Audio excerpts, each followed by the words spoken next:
You know what? It's like, if we mess it up bad enough, maybe they'll send us a message and tell us how to pronounce it. yeah. There you go. I actually follow some of these people that are on there like that. But sweet. Anyway, Scott said he was going to join too, but he hasn't. So we're just going to get started. All right. So what are we? 10 minutes after, almost 8 minutes after. Yeah. So like I said, I'll get you to the spoiler clip, and then you can take over and get me all the way down to A-Run. All right.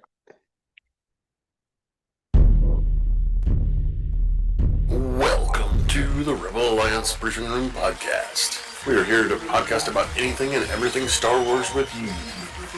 Please visit our website where you can play current and past episodes. That's https://RABR.KaileJohansson.us. That's RABR.KaileJohansson.us. On the left-hand side is a navigation menu. You can use this to learn how to load the Rebel Alliance Briefing Room podcast on your Android or Apple phone and tablet. And we have direct links to our podcast on Apple and Google Podcasts. Please participate by connecting to our social media, answering questions of the week, or submitting feedback directly from the site. Again, all of these are available at the Rebel Alliance Briefing Room website at RABR.KAILEJOHANSEN.US. And now, it's time to talk Star Wars. I am Kyle John Johansson, and this is Andrew Scott Sutton. Say hello. He hasn't shown up yet, so we've got Rick up at the top there, or I guess he's on the left in the actual video. He's on the top for me, but anyway, that's a different subject. So today we're reviewing Star Wars The Mandalorian Season 3, Chapter 24, called The Return, which I didn't quite understand what we're returning. I guess we're returning to Mandalore, but we were already there last episode. I don't know. So we're going to discuss the show. We're going to I have a brief news article that we're going to talk about. Like I said, we're going to discuss the show, kind of do some question of the week, which I'm hoping we can just kind of come up with on the fly here. And we're going to, beg for feedback, which we always want your feedback. So, send that in right away. And then we're going to do some thoughts and predictions probably for Season 4. And that's going to be partly related to what we're going to talk about in the news here. So let me push the news button there. It's time for the news. And then I got to do this. All right. So this is that article you sent me, Rick. Season 4 is replacing the canceled Star Wars show. Oh, yeah.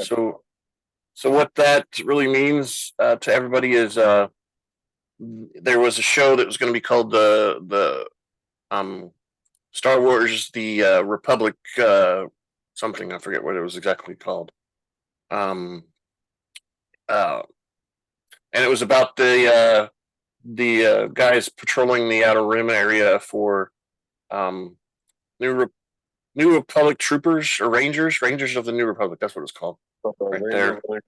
Yep. So we're thinking, based on what happened at the end of the episode, where Djarin is going to start doing that he's going to kind of, fill out the plot for that show, which is probably where, as you can see from the picture here, is probably where Theron's hiding too, is in the outer areas where nobody goes. But it says in here, ending of the episode, Carson Teva, which is the Asian guy, of course. And we all remember that Cara Dune was in the first, I think it was in the first 2 seasons. Maybe it was just the first season of Mandalorian. And she made some weird comments, and they eventually, I think, canned her, I guess, or whatever. Gina Carino. Yeah. She was out to not return. Yeah, please don't come back.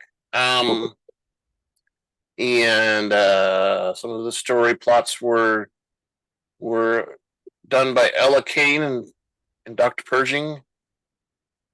And now they're going to kind of continue the rest of them in this season 4 is what they're basically saying. This guy's just predicting it. It's nothing. It says officially, but it's not. It's not official because I don't think anybody's actually commented on it. That's official. But it looks very much like that's going to be the major focus. We're probably going to get a lot of, there's supposedly a promise that Boba Fett's going to have an episode or two. So, they're kind of, I think they're, since it's potentially going to be the last season, they're probably going to pull in a lot of things to, I think this is going to be the season that kind of ties a lot of shows together. Yeah. It's going to be a nice little package deal and possibly stretch into another season, a 5th season. So, yeah, it's always possible. I think Jon Favreau has said that it's always been planned to be at least 4 seasons, possibly 5. So who knows? Yeah. I'm gonna get out of that because that's pretty much all that article there. The news. I think it's an interesting. I think your idea of Thrawn actually will probably play out in this one. Possibly. I mean, it's kind of interesting that so far in all the show, even though we've hinted at him several times and actually said his name in the previous episode, I think it's interesting that we've never seen a face or anything like that. Yeah. That's partly probably because the actor was just kind of selected a while ago. Probably they were done filming before he got selected. Maybe, I don't know. But I think it's just interesting. I'm wondering if that's going to be the case still in season 4. We just talk about him, but we never see him. Or you just see the back of him or see something that implies that he's there, but nothing like, He's in hiding, so why would we see him? I don't know. People coming back thinking you might see him. So, yep. So that means that if you haven't watched the episode, you need to watch it. Because we kind of spoiled you already, but we're going to get through it. We're going to see if Rick can read some stuff here about the show. Sweet. Yeah, I'm going to stumble through some of these names, so forgive me if I mispronounce them. My apologies if you're watching. All right, so our director for this episode was Rick Famuyiwa, I believe. The writer, obviously, was Jon Favreau. It was edited by Racheal Goodlett Katz and Jeff Seibenick. Our music themes were by Ludwig Goransson, and there was a music score by Joseph Shirley. And then that leads us to our cast for this episode. Obviously, Din Djarin was Pedro Pascal. His body double for Din Djarin is Brendan Wayne, and the stunt double is Lateef Crowder. I believe I pronounced that right. Bo-Katan was Katie Sackhoff. The Armour was Emily Swallow. Navarro Copper Droid was Parvesh Cheena. The Anzellan crew was Shirley Henderson. Koska Reeves was Mercedes Varndo. Axe Wolves was Simon Cassandias. And then we've got our favorite character, Mr. Moff Gideon, Giancarlo Esposito. Grief Cargo was Carl Weathers. Our fleet commander was Travis Parker. Ragnar was Wesley Kimmel. The Snivian bartender was Misty Rosas. I don't remember that character. Captain Carson Teva, Paul Sun Wang Lee, IG-12/IG-11. I believe this person is Takai Watita. And then our survivor scout was Charles Baker, and our survivor captain was Charles Parnell. My apologies if I mispronounced any of those. The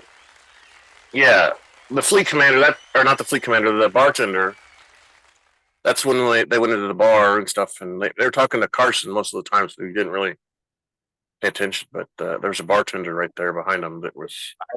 I remember now. Yeah, that's right. When he right at the very end. Oh, sorry, spoiling it away, but guess not. At the very end when he walked in. That's right.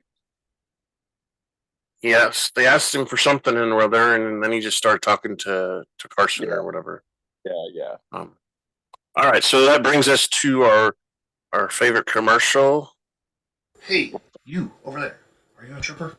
Is your armor always dirty? When do you find time to clean it? Did rebel scum scratch and damage it? Does your helmet communications keep acting up?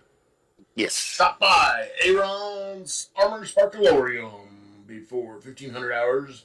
We will wash, clean, and sanitize your armor for the next day pickup. Our patented galactically ancient secret cleaning techniques will have your armor sparkling just like a new Cerealian Y1300 freighter just off the assembly line. You will be the envy of all your friends and coworkers, from the castles on Lothal to the politicians on Coruscant to the environmentalists on Endor. For your next day service, stop by Aaron's Armour Sparkalorium. We are located in Tatooine's Mos Eisley Spaceport, directly across from Hangar 35. We will also repair and sell most parts at the best rates in the known galaxy. All services guaranteed and licensed by the Emperor himself to last a lifetime. Only at Aaron's Armour Sparkalorium. We accept Imperial credits only. Helmets and boots services are extra. Yeah, it's guaranteed by the Emperor himself. That's pretty good stuff, I guess. Yeah, pretty good. And lifetime warranty, but yeah, the lifetime is not very long. So, well, you have to think about the Emperor. The Emperor's going to probably like, oh, it's broken. Okay, you're dead. Yeah, lifetime's over. Lifetime's over. And it's only one time too. You can't, get it replaced. No, non-transferable, nothing. No. Non-transferable. That's it. Yeah. I was looking while it was doing the commercial, and you were reading the words or the cast off and stuff, and was looking at our numbers and stuff, and we it's interesting. You were telling me that you listened to some of it on Amazon and Spotify, or Amazon, I mean, but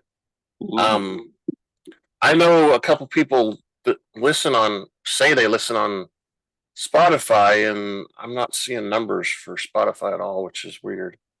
Oh, really? Yeah. But on our last few episodes, we've had people listening on almost all the platforms. We've had people, one of them on the Google Podcast app. We've got a couple people that listen to the Chapter 21, the Pirate, and we have one that listened to the Spies on Google Podcasts, and then we didn't have any feedback from anybody on anything so far, but yeah, like I was saying, Spotify's not showing anything, which is weird, but yeah, those, and then of course on YouTube we've got, I showed you guys before, we have over 46 people have viewed our podcast on video for the last episode, the Spies episode, and then 40 for the previous one. Which one is that? That was Guns for Hire. That my prediction did not come out like I anticipated. I just no Grogu. So I would have put money on it, but now I'm excited. Yeah, that's part of the reason why we have so many views. Is what I was getting at. Is I tried to publicize that quite a bit. I would either say watch our episode to see, because we're gonna tell you, Grogu dies, or does Grogu die, or I did that like 5 or 6 different ways on Twitter, and I got us some traffic. I got quite a bit of traffic in some areas, but it's interesting. Like I was telling you, we got 46 people that were listening or that viewed the previous podcast, and it says that the average duration was, I think this is minutes. The average duration was 2 minutes and 9 seconds. Really? Well, we had one episode earlier on. This season was chapter 4 or chapter. It was episode 4, and we had 88 people listen to it, but only 1 minute and 48 seconds on average. So the majority of them would hit it and like, oh, I don't want to do that, and go away. But there's a few that actually listen to it. I think I saw that at least 4 people listened all the way through. Watch time in hours, 5.3 hours. So some of them watched it all the way. That previous episode was that long one we did where it was about an hour and a half long. But so anyway, before we get into that, so again, we're doing The Mandalorian Season 3, Chapter 24, The Return. Originally aired on April 19th, was 42 minutes long, and we're still in the 9 after the Battle of Yavin, which means we're at a point where you're going to grab your favorite beverage and join us in the Rebel Alliance briefing room. All right, so we start out as Bo-Katan is leading the surviving Mandalorians to safety, and she tells Axe Wolves that Moff Gideon has set up a base on Mandalore and is sending his starfighters to attack their Mandalorian fleet. She tells him via comlink to evacuate the capital ship and use it as a decoy. Since they can't beat them in space, she says they will have to fight on the ground. And Wolf says he's entering the upper atmosphere and will carry out her orders. Of course, due to stormy conditions, communications break up as he's exiting the atmosphere, I guess, whatever you want to say. What? After retreating into the tunnels, what? Order? Yeah, that. After retreating into the tunnels of Sundari, Bo-Katan and her warriors exchange fire with Gideon's Imperial armored commandos. And that's when they come down from above, I think, and they're all like, oh, that looks like more Mandalorians or something. No, they're not.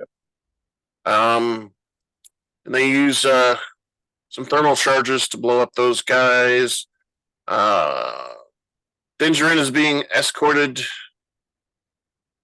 by the commandos through the corridors of Gideon's base, but he breaks free of his captors suddenly and starts fighting them. I think he's pretending like he's passed out or whatever, and then all of a sudden he jumps up and starts beating on him. And he got some flamethrower action from one of the commandos, which I was surprised didn't burn his cape off or something. But I guess that's a fireproof cape. Yeah. He manages to subdue and trap him in a neck hold, which I think one of these guys, he breaks his neck. He physically breaks his neck. A lot of times you don't see where they crack the neck, but he grabbed his neck and kind of jerked him until it cracked or whatever. One of the commandos does manage to wrap up one of those fiber cords around Djarin's neck, but suddenly Grogu, who is riding IG-12, shoots the commandos down after spraying Djarin with healing foam, which I think it was actually back to foam or whatever. IG-12 frees Djarin off of his restraints, and then they have a little moment. Oh, thank you for saving me. Blah blah blah. Now it's time to take out Moff Gideon. Or we'll have to keep doing this if we don't take him out. We'll have to come back. Meanwhile, Bo-Katan has led her surviving warriors into the cave, which they entered earlier. Djarin contacts her and tells them that he has found Grogu and he plans to take on Gideon. Bo-Katan tells them to be safe at the urging of the surviving captain. The Mandalorians flee to the surface. Meanwhile, Gideon's TIE fighters and bombers depart on their mission to the fleet up above. At the command center, Gideon receives news from his commandos that the TIE fighters and bombers have launched and believe that the capital ship will soon be destroyed. Gideon, however, has learned from his graphic diagram that Djarin has escaped. He knows already. He says he's going to engage him, but the commandos want to go first, and he says, "No, I'll do it myself. Which I'll do it live." Interesting, because he had 2 dots that showed them. Like, how was he able to track them? Well, they can probably track life signs, would be my guess. I don't know. Yes, I just thought it was interesting. Well, you have to, think about, especially during the Empire's reign, almost everybody was chipped in some sort of way. They would get an official ID that they had to show everywhere, and then they had a chip in them also somewhere in their shoulder or upper arm. I think we never really got to see that with, like, in Solo and stuff when he got his basically his ID to go into the army or whatever that was. But okay, and Gideon puts on his fancy helmet, and we get to hear the Darth Vader voice. "I'll go get him myself," whatever he says, and he vows to deal with Djarin and tells the commandos to go work on, I guess, Bo-Katan's crew. We hear Djarin contact R5, telling him that he needs to infiltrate the base and find the location of Gideon's command center. R5 descends into Gideon's underground base using his rocket boosters. He avoids an MSE-6 series repair droid. I think on the show they actually called him a mouse droid. It's said in the captions or whatever, closed captioning. And he gets access to the network and transmits the schematic of Gideon's base to Djarin, who explains his plan to take out Gideon. He tells Grogu and IG-12, which that's redundant, it's the same thing, tells him to stay close. Meanwhile, Wolves tells the Mandalorian capital ship captain that the scouting party has been ambushed by Imperial remnants. He tells the captain to send the Gauntlet starfighter and, pack everybody in there with reinforcement troops for Bo-Katan's crew on the surface. He relays Bo-Katan's orders to leave the ship behind as a decoy. Wolves takes the helm while the other Mandalorians evacuate the ship aboard the Gauntlet, which looked to me like they took several ships, so they probably all didn't fit in the Gauntlet, would be my guess. Because, we saw when they were sitting there in those rows, there was probably 6 on one side and 6 on the other. Yeah, I don't know. Is what he called them. Yeah. So I think there was at least 4 of them that they took, and hopefully those things survive, so they have at least something to fight back with later on. So they complete their evacuation just as the Imperial TIE fighters and bombers launch their attack at the light cruiser. Wolves use the ship's laser cannons and guns emplacements to defend the warship. Despite taking out some of the enemy starfighters and bombers, the capital ship sustains considerable damage. Djarin and Grogu reach Gideon's command center, which is guarded by more armored commandos and these red barrier shields that we saw the last episode. Djarin tells R5 by a comlink to activate the shields one at a time on his command only. After R5 deactivates the first shield, Djarin fights 2 Imperial commandos and takes one down with his own knife. He throws the other down, the chasm, which is weird. Why would they put him in an area where they had a cliff all the way around him? I guess it prevents people from coming in, but still, once you're in there, it's got to be a hazard, right? Well, you see the yellow tape there that said "Watch your step"? Yeah. Danger. Yeah. He throws one down. Okay. And he commands R5 to activate the second shield, or deactivate the second shield. He fights 2 more guards who are armed with electro riot batons and shields, defeats them and steals their weapons. Djarin fights his way through the 3rd row of guards. Meanwhile, A mouse droid discovers R5 again, but the astromech droid fires an electric shock at the mouse droid, and he, scurries away. Despite the delay, R5 manages to unlock the fourth row of shields after lots of pleading from Djarin, of course, and he shoots the remaining guards with his stolen blaster. The mouse droid summons 3 more droids who flash their alarms, and they bang him and ding him and ding ding. R5 manages to escape with his rocket thrusters, and he sends one of the mouse droids over the edge of the cliff. I didn't see that part, though. I didn't see one of them fall over. I don't remember. He didn't like shoot him, but like he shocked him or something, kind of like R2 Yeah. did. Yeah. Used the probe thing and went, and the little mouse go. Yeah. I remember that part, but I didn't see the part when he was escaping. That he knocked one of them off the ledge that was behind him. He sends over Djarin along with Grogu walk into Gideon's laboratory, which is full of tanks containing clones of Gideon. Bum, bum, bum. And that's where we see one of them, his eyes open. Oh, hi. Who's that looking at in my window? Djarin tampers with the controls, causing the tanks to explode and spill out the water, which we assume is suffocating the clones for some reason. Don't know why they couldn't breathe air, but they're not fully developed. They're still in the pupa stage. Oh, okay. I was really surprised though, because I was kind of anticipating maybe a little bit of Snoke there going on. Yeah. Well, I mean, that technology is probably where Snoke was first, how he was first conceived, I would guess. Yeah. But I don't. He made it sound like when he was talking to his circle of guys the other episode that, he was denying that he was doing cloning. He said that's your realm or whatever. So if he was working on that and was able to do that, how did that technology get transferred? Because we know our crew supposedly destroyed the base.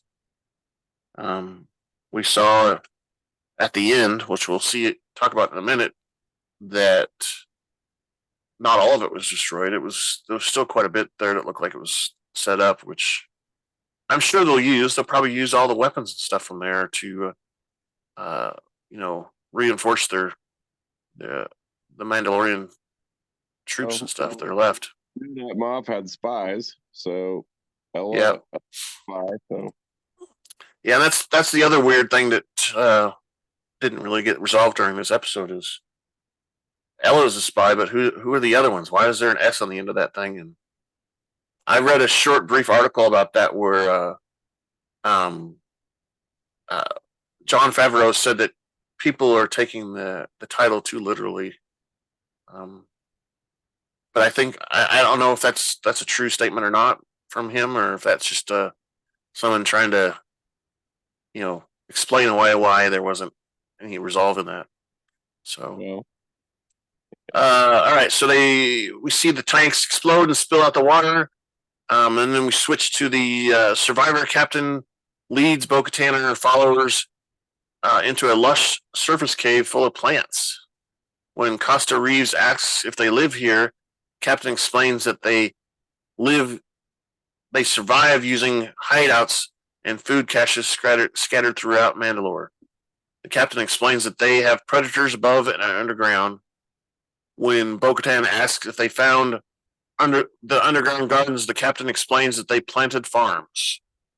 He explains that these are the old indigenous species of Mandalore who have been dormant for centuries before the Mandalorian Civil Wars. Once the planet was abandoned, they began thriving again. Okay. Bo-Katan says that she has only seen gardens in the domed cities and is amazed they still grow life, in the regular air. Because it doesn't really explain, but they had these domed cities because the atmosphere was so volatile. There was these storms that are happening in the atmosphere are partly because of all the bombing and stuff, and the interference from all the attacks or whatever. But I think it's always been a little volatile storm kind of thing going on there anyway. And maybe they polluted the atmosphere, and okay, we'll just build a dome, that'll fix it. Kill the planet, but now that they're not there, plants can thrive, which is interesting. The captain says the plants only need room to grow. The armor informs Bo-Katan via comlink that reinforcements have arrived. Da, da, da. So that's where we kind of turn the corner and kind of rule out that she's maybe not a spy. We didn't really get an answer to that, but she kind of steps up and helps out. Going forward, Bo-Katan commands her followers to don their helmets and activate their jetpacks. And they all kind of take to the air, and she, grabs her Darksaber, which is kind of weird to do while you're flying. I don't see how you can fly and fight at the same time, but whatever. The Mandalorians fly into a chasm above Gideon's base and battle Gideon's armored commandos in the air, who also have jetpacks. Bo-Katan slices several of them with her Darksaber. The armor also shoots several of the enemy's shoulders, which that's incorrect. She doesn't shoot them; she bangs them with her weapon, her tools. That big hammer thing, yeah. Which is made out of Beskar, I'm sure. Meanwhile, Djarin and Grogu enter Gideon's command center. Gideon enters through a second door and is furious that Djarin has killed his force-sensitive clones before they could draw their first breath. See, he said force-sensitive, so they already had some sort of force in them. Could wield the force. Djarin fires at Gideon, but his blaster bolts bounce off his Beskar armor. Djarin charges at Gideon with his jetpack, but Gideon hurls him aside. And it's interesting because Gideon's suit is more robotic. It enhances his abilities more than I think it does some of the Mandalorians. Mandalorians, have the strength already, and he uses robotics, I think, to kind of increase his strength, seems like. Kind of Vader-ish. Yeah, kind of Vader-ish. Which several rumors out there have said that, is that actually Gideon or is that one of his clones? It could be one of the clones. Guess we'll find out, right? But it would be a smart move to send a clone in instead of himself, but we didn't really see anything that made that true or not. But anyway, the Praetorian guards show up and join the fight. I think Gideon kind of backs off or something. He goes into another room again, and they have their electro staffs. And before they can subdue him, Grogu arrives. Hey, Daddy, and distracts them. No. Yeah, he says no. Djarin rushes to protect Grogu, but Gideon uses a fiber cord whip to drag him back. Meanwhile, Bo-Katan shoots an armored commando. Oh, she shows up now, too. Causing him to crash into another. The armor takes out more commandos with her hammer. Ding, ding. Bonk you in the head. Bonk. The Praetorian guards hack off IG-12's arms, but Grogu jumps to safety onto a pair of overhead platforms, which I thought they were overhead light things, but whatever. Gideon burns Djarin with his flamethrower, but is unable to scorch his armor. Gideon gains the upper hand due to his Dark Trooper armor. Meanwhile, Bo-Katan takes down more Imperial armored commandos in aerial combat and rams into Gideon before she can finish off Djarin. She tells Djarin to go save Grogu. Go, I'll take this. I'll take it. Gideon asks Bo-Katan if she is going to surrender or fight. Bo-Katan draws the Darksaber. In return, prompting Gideon to draw his purple electric staff. Meanwhile, Grogu force jumps one of the Praetorian guards, cuts off part of the platform, and he lands, causing Grogu to fall. Grogu cries out in fright. But then all of a sudden, Djarin arrives. Da-da-da, I'm here to save you, baby. He shoots the Praetorians on the back. One of the Praetorians manages to ensnare Djarin with a electro chain whip, but Grogu uses the Force to hurl one of the Praetorians aside.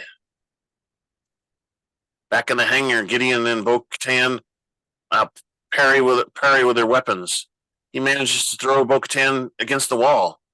Meanwhile, Reeves fights with the Imperial armored commandos in the midair before throwing him down a chasm.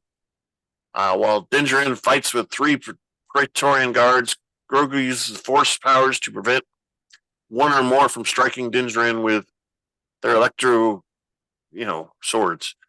This allows Djarin to kick the attacker and shoots one of the Praetorians in the chest. Following a struggle, Djarin shoots the remaining 2 guards, with Grogu helping by using the Force.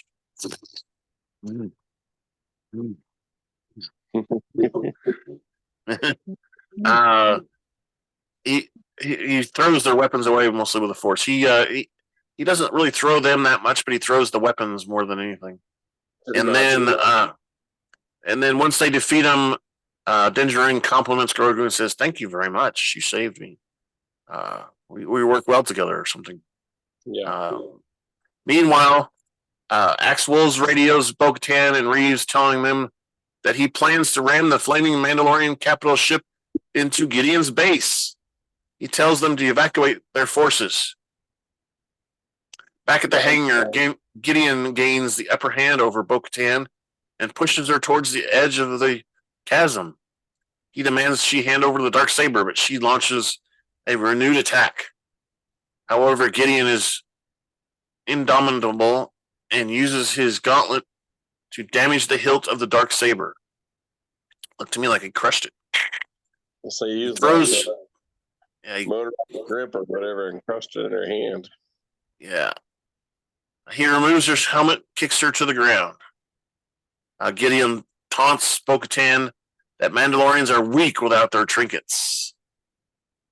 She retorts that Mandalorians are stronger together, which, somebody's there. Djarin shoots Gideon from behind and forces them to the edge. Above, Wolf escapes the capital ship by jumping out the back, and he plunges like a dagger down into Gideon's underground base. While the Mandalorians flee the doomed base, Gideon exchanges fire with Bo-Katan and Djarin, and Grogu uses the Force to hurl Gideon's electrostaff down the edge as debris rains down. Gideon is consumed by the Inferno, but Grogu uses the Force to create a bubble around Djarin and Bo-Katan. But Bo-Katan put a personal shield thing out there. Did you see that? Yeah, yes. She's trying to help too. With her little shield. Got this little shield, it's gonna protect me. Yeah. Shield. Yeah, I thought it was kind of cool because that's one of the only times we see a Force bubble like that, where you can actually visibly see the Force because the flames are going around it. Okay, so we find out that the fire Inferno consumed Gideon, so he's pretty much at least dead, right? We kind of saw his body turn a little crispy. He was a little well done. Yeah, a little well done. So we saw him die. So that's one thing. Like I said, maybe it's a clone and he's not really dead. But let's just. We saw someone who looked like Moff. Yes, exactly. It was a stunt double. Oh. All right. So following the defeat of Gideon, the Armour holds a ceremony in the living waters in the mines of Mandalore. Ragnar swears that he will take the walk of the way of the Mandalore and follow the words of the Mandalorian creed. She baptizes his helmet with water, stating that this is the way. And everybody else repeats, this is the way. Djarin arrives with Grogu and places him here on the edge, like, here's your present. Almost. Edge of the living waters, and Djarin tells the Armour that Grogu is no longer a foundling, but an apprentice. He asks her to add him to the song. Since Grogu is too young to speak, she thinks that he is too young to take the creed. She says that he must remain a foundling. Oh. Djarin is depressed for a second there, isn't he? Then he asks if his parents can give them permission. The Armour counts Grogu's parents are far from here, and even if they're alive, and this is when Grogu is like, oh, Daddy, I'm not getting what I want, Daddy. Djarin replies that he will adopt Grogu as his own then. He'll make him his own son. The Armour turns around, accepting the adoption, and says, this is the way. You can't really see because you can't really see her expression, but she kind of gives him a little head turn like, what the hell took you so long? Almost. The Armour declares that he is written in the song and that Djarin is accepting this foundling as his son. Grogu smiles and the Armour names him Din Grogu, an apprentice, which is weird. The other Mandalorians chant, this is the way. Which, like I said, it is weird that they take the Din and add it to his name in the front. Because I thought it would be Grogu Djarin. Djarin, yeah. Because I've always thought the Mandalorian's name was Din, was his first name. Din Djarin, but I guess it's the other way around, which is also weird because if you think about our other Mandalorians, the guy that died, his name was Paz Vizsla, right?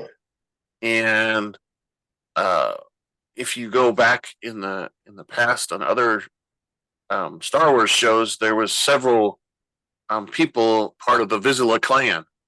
They all had last names of Vizsla. There was Pro Vizsla. They're the Mudhorn clan, so Grogu Mudhorn didn't sound very good.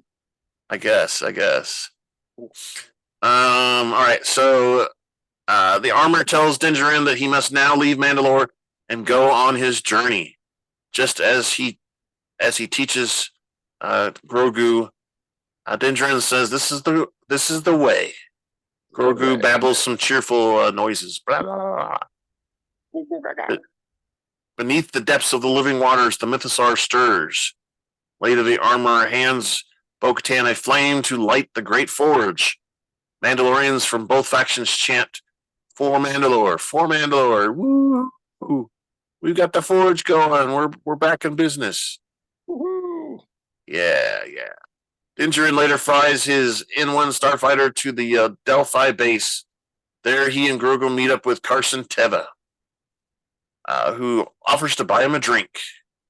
Djarin replies that he is on a business trip. He is here on business. While Teva serves him a drink, he thanks him for eliminating Moff Gideon. Grogu jumps up on a nearby high chair and gazes at several Imperial helmets that are up above and sees an IG series droid also. Djarin tells Grogu that is not IG-11 and explains that the droid's head reminds Grogu of someone he knew. He tells Carson that. That's what he says. Yep. Since Grogu is his apprentice, Djarin offers a business proposition to work for the New Republic as an independent contractor. Since the New Republic lacks the resources to hunt down Imperial remnants in the Outer Rim territories, Djarin offers to work as a hunter on a case-by-case basis hunting Imperials. Teva says that this is against regulations and will not get approved. Djarin says, "Well, then don't don't tell him. It's not going to get approved. Why tell him? Tevye wants to think about it, but Djarin says that it is a good deal, and as an advance payment, Djarin asks for the IG assassin droid's head, claiming he needs it for parts. What might he need it for parts for? Exactly. He doesn't like. He doesn't like droids at all. He doesn't trust them.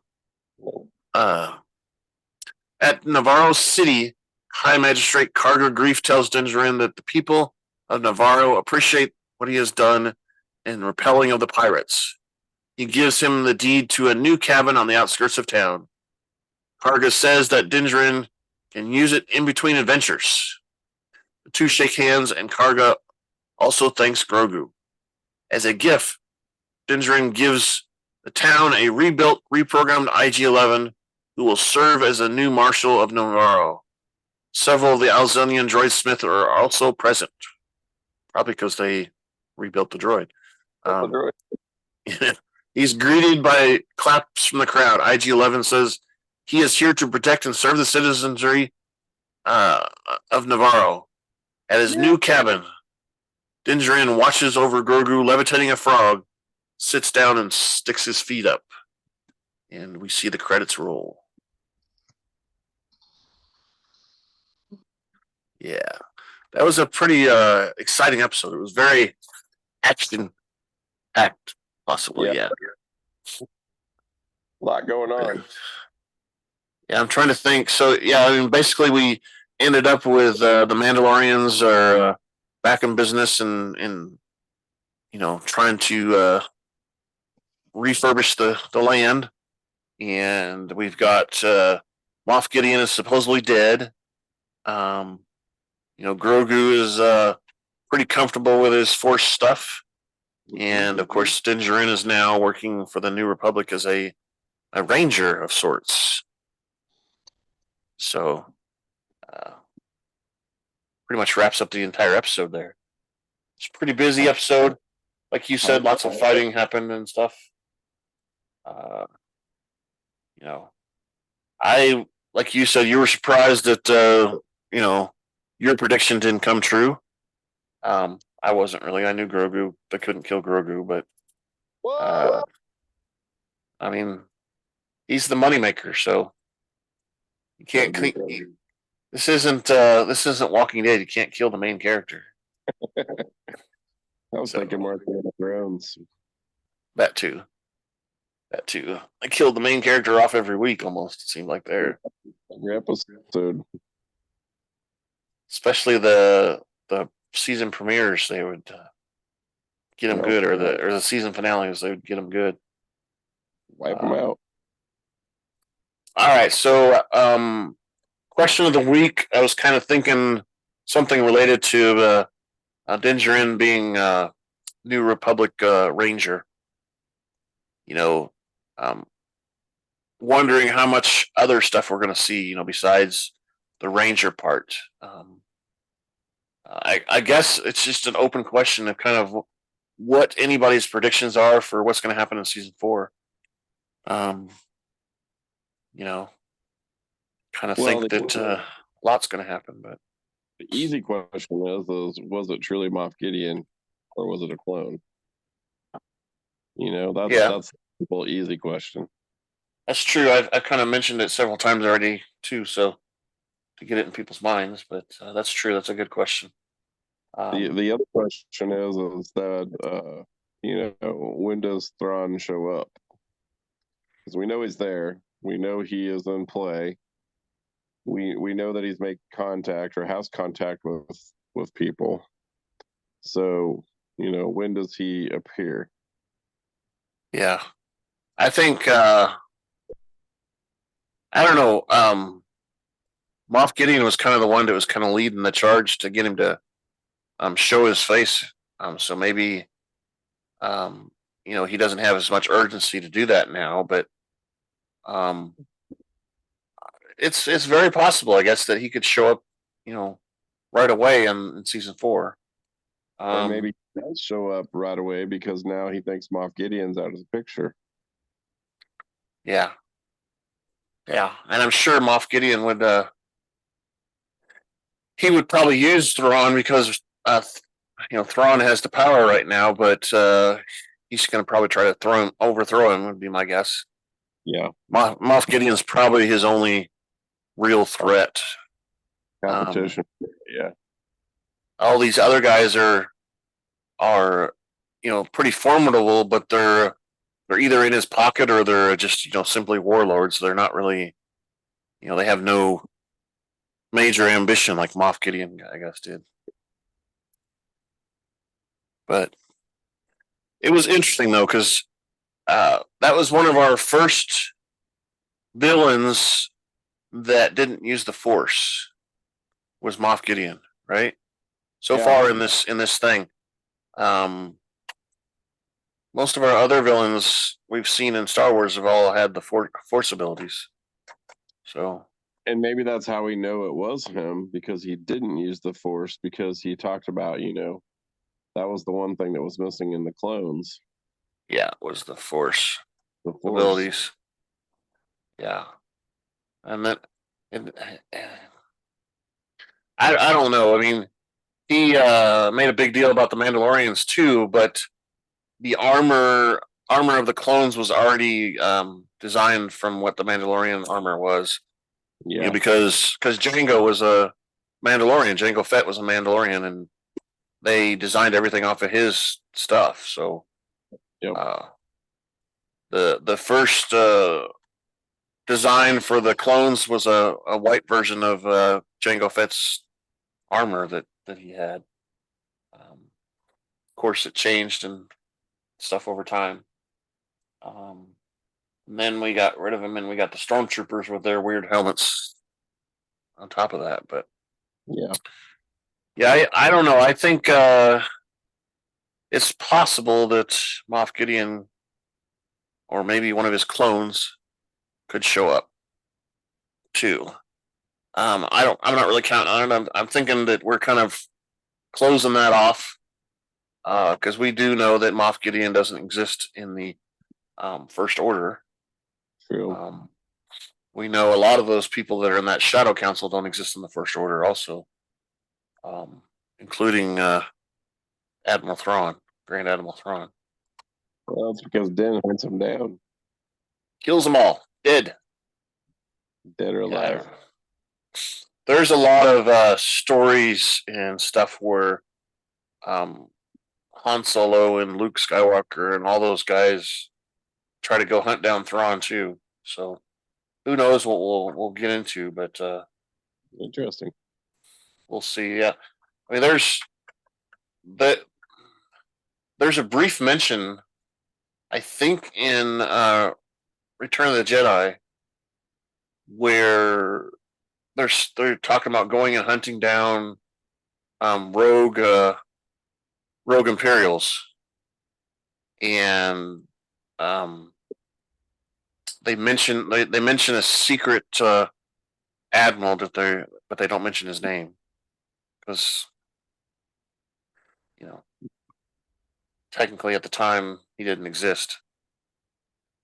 Because so the Timothy Zahn wrote the first Thrawn novel. I think it was like 5 years after the Return of the Jedi had been in the movie theater. Okay. And his idea was his books were going to be the next trilogy, which they didn't end up being because that's we still continued the Skywalker saga. Yeah. Which, I mean, that's great, but I could have used something different than Skywalker saga too. I think that's partly what's so satisfying about The Mandalorian anyways. It's not necessarily about the Skywalkers, right? Luke's in it every once in a while. Yeah. Well, but barely, right? Because he's like the character that everybody knows. Yeah. And he's supposedly at this time one of the only Jedis that's let's say public. He's still trying to hide, but he's out there. People know him, and he shows up for Grogu and stuff. So he's making an effort to go out there and find others like him, I guess. But anyway, well, yeah, I don't know. These have been 8 episodes, every season so far, um, and I think it's probably going to be like that too for next season 4. So we'll just get a few short episodes like this time. But I think near the end of season 4, we're going to get a lot more of Ahsoka and all those other characters because we gotta transition to the Ahsoka show. Um, which by that time will be around season 2 of Ahsoka show because we're getting Ahsoka season 1 this year, like you said before in August. Um, so I think there'll be a lot because, like you said, they're going to transition away from the actual Mandalorian show and kind of go into that, and then of course that's going to morph into something else. Um, Well, we'll see and about that probably. We'll see Ahsoka. You know, who knows? well, there's I mean, there's that other new show too that's supposed to come out next year called The Skeleton Crew. We've talked about it briefly. yeah, There's supposed to be characters in that show also that they're gonna kind of mix in too. Um, because the idea of the movie that we heard about at Celebration, the movie's supposedly going to integrate people from all those shows, the Boba Fett, the Mandalorian, Ahsoka, and this Skeleton Crew are all going to be supposedly tied up in this movie that's coming out 4 or 5 years from now. I think who knows? We may get some Sith involvement coming in too with what was the Acolyte? Is that what's called? Yeah, the Acolyte. So yeah, that'd be nice too. I mean, it's good seeing a good villain like that, but it's always fun when you've got a really powerful one that has the force behind it too. yeah, Makes it you can't just fight them. I guess you gotta think several steps ahead of them. Really. that's what And I envision the next season being like a little of this and a little of that and a little over here and a little over there, all put together, stirred up, and this is how we're finishing it and tying them kind of all together. yeah, I just hope they don't do too many of those what they like to call bottle episodes. The one-off episodes that are just fun, but they don't really mean much to the storyline. I hope they don't do very many of those. I don't think they will because I think they're going to try to get everything tied together so it kind of makes sense for everybody to be able to follow and neatly package it with a nice little bow on top. So Yeah, a nice pretty bow. Maybe a blue one. pretty bow. Pretty bow. All right. Feedback at KyleJohansson.us. That's feedback, KyleJohansson.us. Yes, so that email address, feedback at KyleJohansson.us, is the first way to send us feedback. You can even attach a video file if you'd like to. As long as you're able to send large files, we can probably receive them. We also have on the left-hand side of the website over there a link that you can click on that will send you to a feedback page. Fill that out, click send, and it'll come to us. We also post our video up on YouTube and Spotify. And there's comments that you can place comment section there.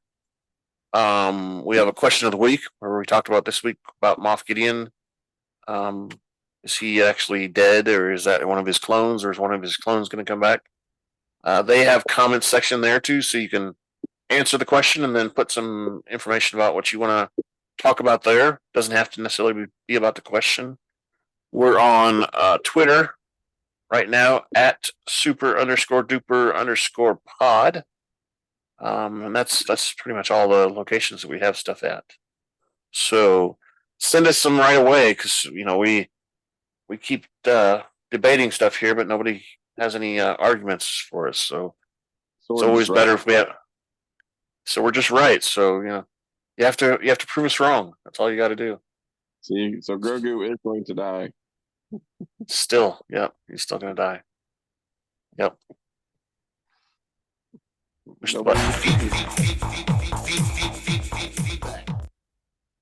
All right, so we've asked for the feedback. Is there anything else you wanted to say about the episode, or what? I thought it was good. I thought it was a really good way to kind of tie the season up and kind of finish it. It always sucks when it ends, though. I mean, because now we've got the long wait. Yeah, I kind of felt like they used the Disney way to tie it up. It was more a pleasant way. There wasn't anything that was you were all like, oh man, now I gotta wait. Somebody died. I gotta wait all this time. I mean, the villain died, so we're okay with that. That's the Disney way. The villain died, and everybody else was okay. Oh, that's and Grogu was sitting in a pond playing with a frog. Exactly. And happy. Din's got his feet up, just relaxing. The only thing he was missing was a cold beverage and I don't know what else, maybe. Cigar. Maybe a cigar or a pipe or something. I don't know.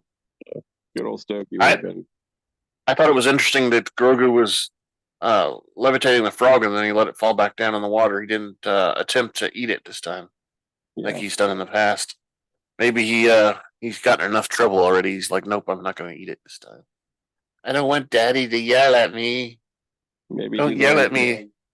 He'd already eaten like 2 or 3 before that scene. So yeah. Yeah, he says, oh, I hear Daddy. I'm not going to eat this one. Okay. I'll put him back. Play with your food. That's right. No, Grogu, stop playing with your food. It was a good season. Just never enough, Yeah, exactly. Yeah, it's actually, oh man, I think you got me going there. It's the 8 episodes I think is a little too short, but I don't know. It could be maybe 12 episodes, and that's probably about right, in my opinion. Get too many of them, and then you start to get kind of lost in the story and stuff. So, and you want 16 though, so make it 8 and call it good. Yeah. So we're on 24. So what is that? 32 next time? Yeah, we have 8 more. 40 episodes, so mostly sneak a bonus 1 or 2 in.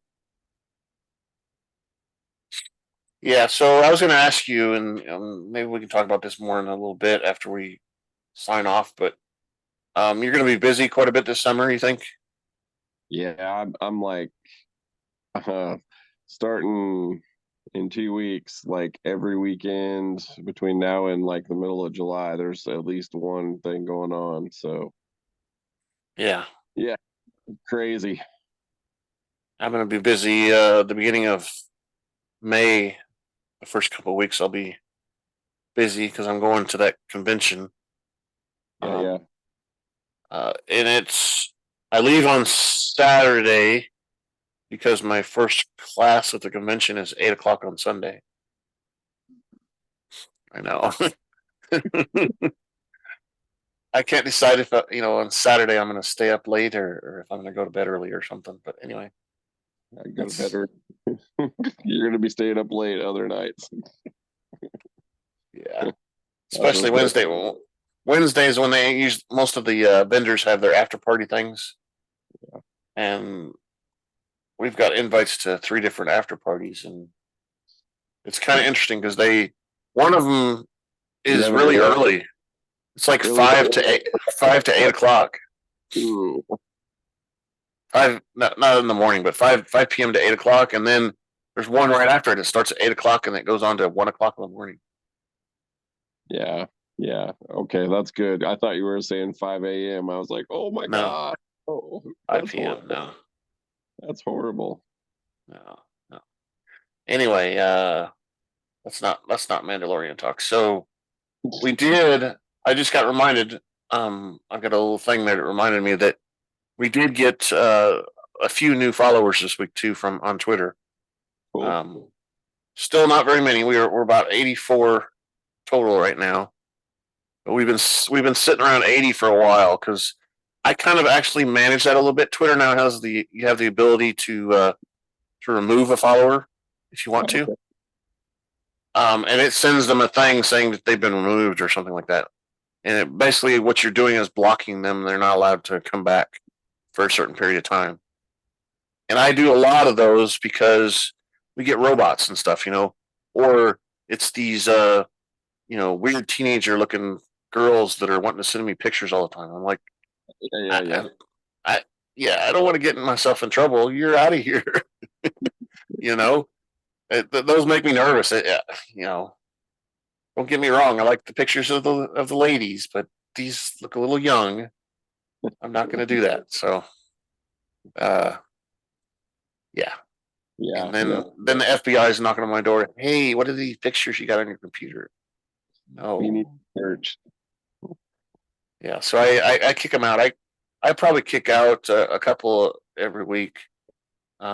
Actually, the last couple of weeks I haven't kicked anybody out, but so maybe they've gotten the hint now and stopped trying to follow me. But have figured it out. Yeah, maybe they figured it out. Then again, Elon Musk says he's been cracking down too, so maybe that's what it is. Could be. I doubt it though. All right, let's verified check. Yeah. No. Oh no. So for like a business, if I was actually a business, which we aren't, of course, but if I was a business, they want you to pay $1,000 a month to get the check mark. But that's because you're going to be advertising. You're going to be putting up little tweets that are advertising your product. So they're technically saying, well, we need your money because you're advertising on our platform. Yeah, exactly. So, which we are advertising on the platform, but we're advertising for our podcast, which is not making any money. Not that we need to make money. Not that we need to make any. We'd have more than 84 people following us. I don't care. As long as people are watching and giving us feedback, that's the important thing. Exactly. I don't care if it's one person a week or if it's 12 people a week. I don't care. As long as we got somebody, that's what matters. So we need to get you people to send us feedback. And with that, I'm going to click the outro button. Thank you for listening to the Rebel Alliance Briefing Room podcast. Please visit our website where you can play current and past episodes. That's https://RABR.KaileJohansson.us. That's RABR.KaileJohansson.us. On the left-hand side is a navigation menu. You can use this to learn how to load the Rebel Alliance Briefing Room podcast on your Android or Apple phone and tablet.